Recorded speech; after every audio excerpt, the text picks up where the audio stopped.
এইবাৰ মই কুৰুক্ষেত্ৰত নৰমেধ যজ্ঞ আৰম্ভ কৰিছো। আমি যি নৰমেধ যজ্ঞ আৰম্ভ কৰিছো, দুৰ্যোধন তাত তুমি আৰু তোমাৰ শত ভাতৃগণ নাশ হবা আপোন দুখত।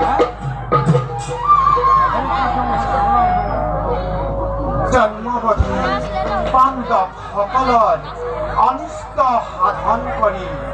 প্ৰকৃততে তুমি মোৰ লগতেই শত্ৰুতা আচৰণ কৰিছা। ধন্য ধন্য শকুনি, ধন্য তোমাৰ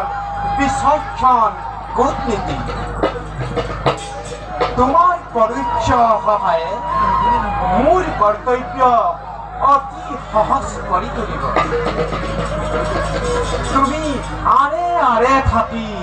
আমাৰ কাৰ্যত সহায় কৰিবা আৰু আৰু আমি নিৰস্ত পুৰোহিত হৈ সেই ধ্বংস যজ্ঞ সমাধা কৰিম দেখিব জগতে আকৌ অধৰ্মৰ বিনাশ আৰু ধৰ্মৰ সংস্থাপন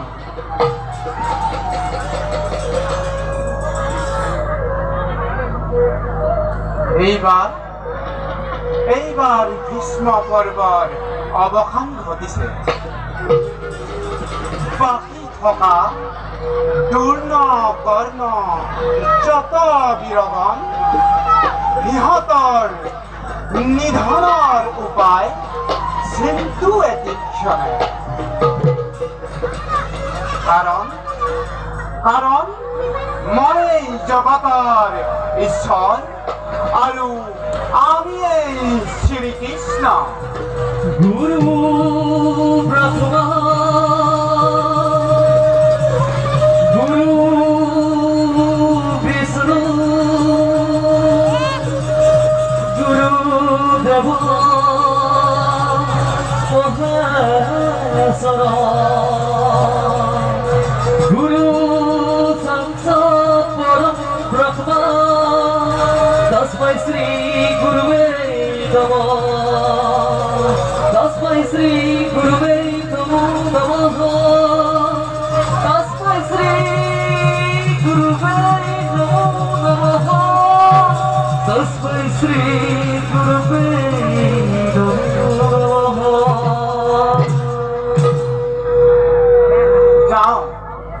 যাওঁ এবে পৰমৰ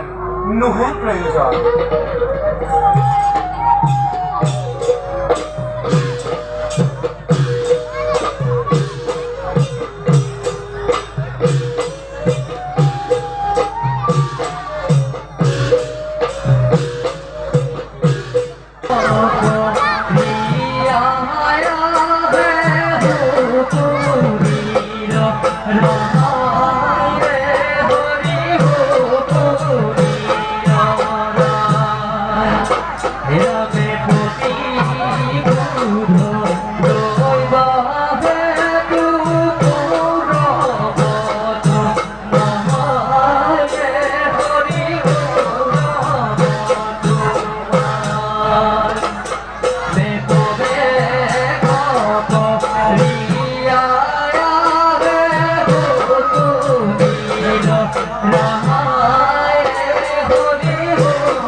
এতিয়াও হোৱা নাই আমাৰ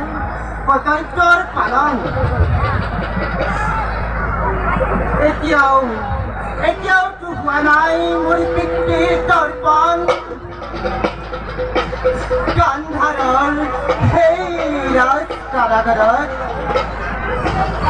আজিও ভাহি আহে মোৰ চকুৰ সন্মুখত মোৰ বৃদ্ধ পিতা আৰু হত ভাতৃসকল বন্দী হৈ আছে তাত এটুপি পানীৰ বাবে এমুঠি অন্নৰ বাবে হাহাকাৰ কৰি তিল তিলকৈ প্ৰাণেৰে পিতৃয়ে গুচি গ'ল হত ভাতৃৰ অতৃপ্ত প্ৰাণেৰে বাকী আছো মই মাথো সকলোকেই পিতৃ দেহৰ অস্থিৰে কাষতি কৰিলো মই পিতৃৰ শান্তা ভাতৃৰ শান্তা কপিটো দিনে দিনে ধ্বংস আনিছো সবাই কীৰ্তিধন তুমি হলা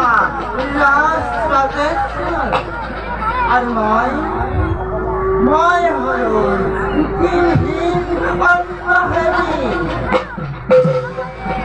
তোমাৰ আৰু মোৰ ইমানেই তুমি হত জ্যেষ্ঠ আৰু মই হত তোমাৰ কনিষ্ঠ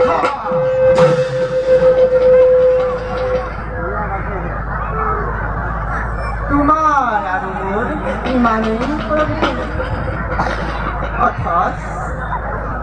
তুমি মোৰ মৰমৰ ভাগি আৰু মই তোমাৰ বুদ্ধি দাতা স্নেহৰ মাতৃ তুমি ভাবিছা মই তোমাৰ মংগল কামনা কৰিছো নহয় মই তোমাৰ ভাতৃসকলৰ তেজেৰে মোৰ পিতা আৰু মাতৃসকলৰ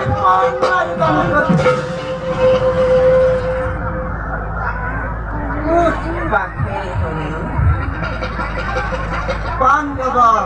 বনলৈ পঠাই ৰাজস্বৰৰ প্ৰতি বস্ত্ৰহৰণ কৰোৱাই প্ৰাণ বিচাৰি অহা কৃষ্ণক অপমান কৰোৱাই তেওঁলোকক বন্দীশাললৈ আগবঢ়াই নিছো আজি শুকুনিৰ প্ৰতিহিংসাৰ জামানত মহাবীৰ ভীষ্ম